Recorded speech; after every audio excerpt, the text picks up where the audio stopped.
Narinig nyo? Papunta na daw yung mga pulis. Magsalita na kayo. Ano, kayo lang makukulong?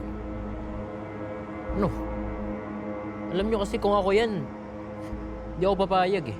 Dapat damay din yung nag-utos. Ano sila, siniswerte? O ano, Jules? Mag-isip-isip ka na.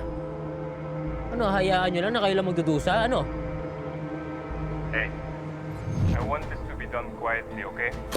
Ayaw natin tawag pansin pa sa mga taga-relay sa paglinis ng mga yun. Siguraduhin nyo na maayos gawa nyo sa trabaho nyo. Kung malustong kayo ng mga batang riles na yan, sa inyo ko gagamitin lahat yan.